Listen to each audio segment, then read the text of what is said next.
تبارك الذي نزل الفرقان على الحمد للہ وحدہ لا شریک لہ والصلاة والسلام علی من لا نبی بعد اما بعد فاعوذ باللہ من الشیطان الرجیم بسم اللہ الرحمن الرحیم ربنا آتنا فی الدنیا حسنۃ وفی الآخرۃ حسنۃ وقنا عذاب النار اللہم صلی علی محمد وعلی آل محمد کما صلیت علی ابراہیم وعلی آل ابراہیم انک حمید مجید اللہم بارک علی محمد وعلی آل محمد کما بارکت علی ابراہیم وعلی آل ابراہیم انک حمید مجید۔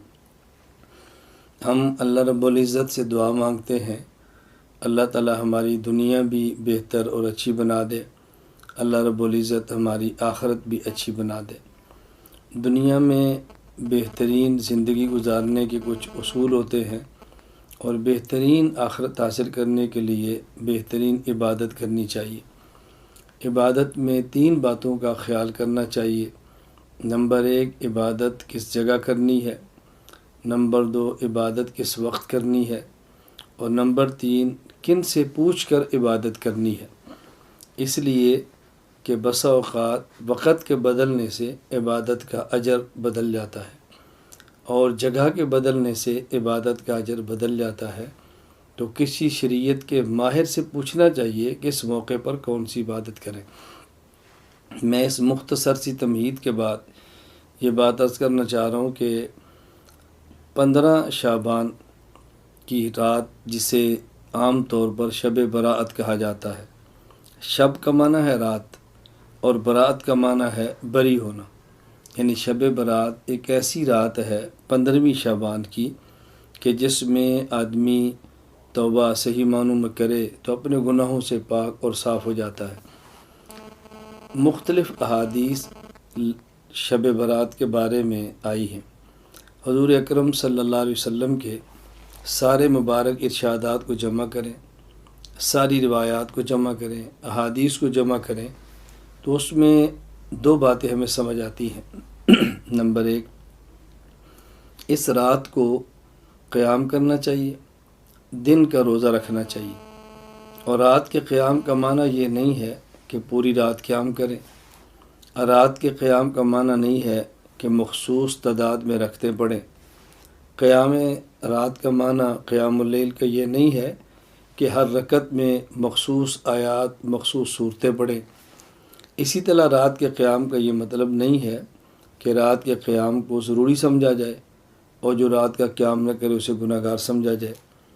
اسی طرح جو 15 شعبان کا روزہ ہے اس کا معنی بھی صرف اتنا ہے کہ روزہ رکھ لیں تو بہتر ہے، مستحب ہے، اور نہ رکھیں تو گناہ نہ سمجھیں، روزہ رکھنے کو ضروری نہ سمجھیں، اور رمضان کی طرح سحری اور افطاری کے باقاعدہ اعلان نہ کریں اور اجتماعی سحری یا افطاریاں کرا کے اس روزے کو روزے کے مشابہ نہ بنائیں۔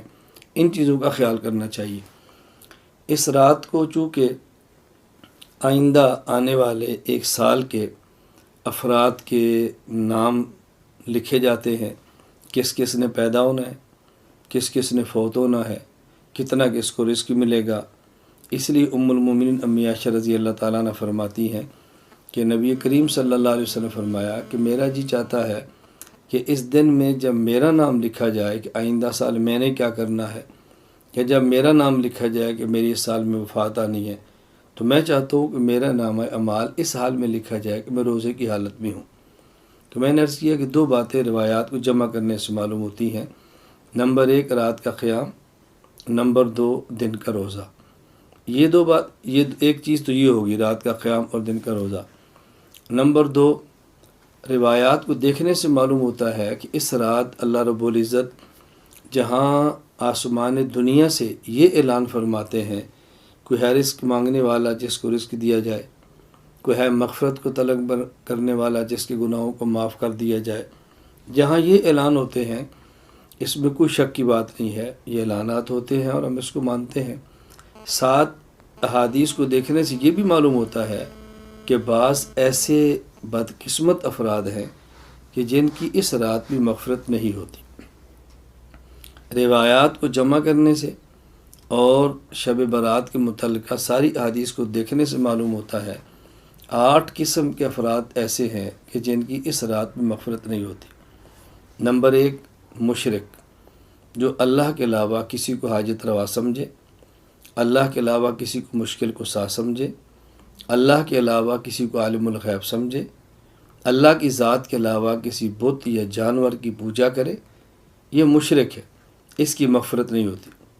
نمبر 2، مشاہن، ایسا وہ شخص کسی مسلمان بھائی کا دل میں بغض رکھے، اس بغض رکھنے والے شخص کی بھی مغفرت نہیں ہوتی۔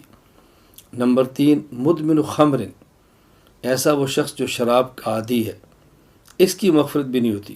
کبھی شراب پیا اور توبہ کر لی، آئندہ نہ پیا، یہ الگ بات ہے۔ شراب کا عادی، اس کی مغفرت بھی نہیں ہوتی۔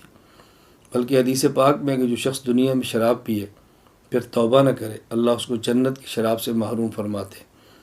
نمبر 4، مسبل ازار، وہ شخص جو شلوار ٹخنوں سے نیچے کرے، ایسا مرد، اس کی مغفرت بھی نہیں ہوتی۔ اور یہاں یہ واضح نشین فرمائیں، شلوار ہو تب، پائجامہ ہو تب، پینٹ ہو تب، تہمت ہو تب، لنگی ہو تب، کوئی بھی کپڑا جو بندہ پہنتا ہے اس کو ٹخنے سے نیچے کرنا مرد کے لیے حرام ہے۔ عورت کے لیے ٹخنا ظاہر کرنا حرام ہے اور مرد کے لیے ٹخلے کو چھپانا حرام ہے۔ یہاں ایک مسئلے کی وضاحت ضروری سمجھیں، ٹخنے کو چھپانا حرام تب ہے، نمبر 1، نازلاً، کپڑا اوپر سے نیچے جائے۔ نمبر 2، قائماً، کہ بندہ کھڑا ہو، اگر کوئی شخص بیٹھا ہو یا لیٹا ہو پھر ٹخنا چھپا لے تو گناہ نہیں ہے۔ اسی طرح جراب یا موزہ جو نیچے سے اوپر کی طرف آتا ہے پہن لے، ٹخنا چھپا لے، تب بھی گناہ نہیں ہے۔ تو ایک وہ شخص جو ٹخنا چھپاتا ہے اس کی مغفرت نہیں ہوتی۔ نمبر 5، قاتل، ناحق کسی کو قتل کرنے والا، اس کی مغفرت نہیں ہوتی۔ نمبر 5، قاطع الرحم، رحم یعنی رشتہ داری کے تعلقات کو ختم کرنے والا، اور اس میں یہ وضاحت ضروری سمجھے، اس سے مراد وہ شخص ہے جو دنیا کی بنیاد پہ تعلق توڑے، اور اگر شریعت کی وجہ سے تعلق توڑے، جہاں شریعت کا حکم ہو کہ ایسے بندے تعلقات منقطع کریں، وہ اس کے اندر شامل نہیں ہے۔ کبھی رشتے کا جھگڑا، کبھی زمین کا جھگڑا، کبھی کوئی خاندان برادری کا جھگڑا، ان معاملات پہ تعلقات توڑنا ہی ٹھیک نہیں ہے۔ کسی سے رشتہ مانگا ہے، ان نے نہیں دیا تو ہمیشہ کے لیے بولنا چھوڑ دیا، کیوں نہیں دیا؟ ان کی مرضی ہے، بیٹی ہے ان کی مرضی ہے، بیٹا ہے، وہ رشتہ دیتے ہیں تو ٹھیک ہے، نہیں دیتے تو ان کی مرضی ہے، اس پر تعلقات ختم نہیں کیے جا سکتے۔ اسی طرح عاق الوالدین، عاق، نافرمان، ماں کا نافرمان یا والد کا نافرمان یا دونوں کا نافرمان، اس رات اس شخص کی بھی اللہ مغفرت نہیں فرماتے۔ اسی طرح 8واں، وہ شخص جو زنا کرے۔ حدیث پاک میں زانیہ کے لفظ ہے، عورت، زنا کرنے والی۔ جو حکم زانیہ عورت کا ہے وہ حکم زانی مرد کا ہے۔ بطور خاص عورت کی بات اس لیے کی ہے کہ عورت کو شریعت نے حفاظت کے اتنے اسباب دیے ہیں کہ اس کو زنا کے قریب بھی نہیں جانا چاہیے۔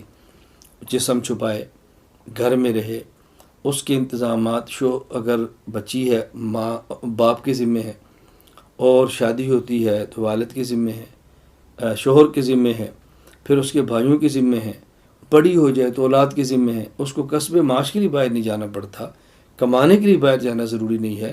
تو عورت کے لیے کچھ احوال ایسے ہیں کہ اس کے لیے حفاظتی انتظامات زیادہ ہیں، بطور خاص اس کا نام لیا۔ بہرحال زنا کا عادی مرد ہو یا عورت، ان کی مغفرت بھی رات نہیں ہوتی، باقی تمام کی مغفرت ہو جاتی ہے۔ اس رات میں اور دن میں اللہ توفیق عطا فرمائے تو رات کا قیام کریں، حسب استطاعت نوافل پڑھیں، اور اللہ توفیق دے تو حسب استطاعت دن کا روزہ رکھیں۔ کوئی غریب ہے تو اس کو سحری افطاری کرا دے، یہ بھی ٹھیک ہے۔ اور اگر یہ کام نہ کر سکیں تو بطور خاص 2 چیزوں کا خیال فرمائیں۔ نمبر 1، عشاء کی نماز جماعت کے ساتھ پڑھیں اور کوئی گناہ کیے سو جائیں سنت کے مطابق، اور صبح فجر کی نماز جماعت کے ساتھ پڑھیں مرد۔ خواتین عشاء کی نماز پڑھیں، سنت کے مطابق سوئیں اور صبح فجر کی نماز پڑھ لیں، اللہ رب العزت توفیق عطا فرمائے۔ بس یہ کام کر لیں۔ دن کو روزہ نہیں رکھ سکتے تو گناہوں سے بچنے کا اہتمام کریں۔ ایک تو اس کا خیال کریں کہ نوافل رات کو اور دن کا روزہ نہ رکھ سکیں تو کم از کم گناہوں سے بچیں، اور دوسرا بطور خاص شب برات کے موقع پر خرافات سے بچیں۔ کہیں حلوہ اور پوڑی کو ضروری سمجھا جا رہا ہے اور کہیں رات کو پٹاخے بجانے یہ بچوں کے لیے ضروری سمجھا جا رہا ہے، کہیں اجتماعی عبادت تسبیح کی نماز پڑھنی ضروری سمجھی جا رہی ہے، کہیں خواتین اور مردوں کا مخلوط اجتماع ضروری سمجھا جا رہا ہے، کہیں مساجد اور دیگر جگہوں کو چراغاں کرنا ضروری سمجھا جا رہا ہے۔ تو کم از کم یہ کریں کہ ان خرافات سے بچیں کہ شب برات کے موقع پہ پٹاخے، شب برات کے موقع پر مخلوط اجتماع، شب برات کے موقع پہ اہتمام کے ساتھ صلاۃ و تسبیح کی جماعتیں، تو یہ بدعات ان سے بچیں، رسوم سے بچیں اور خرافات سے بچیں۔ اللہ رب العزت ہم سب کو ہر دن اور ہر رات شریعت حضور اکرم صلی اللہ علیہ وسلم کی سنت کے مطابق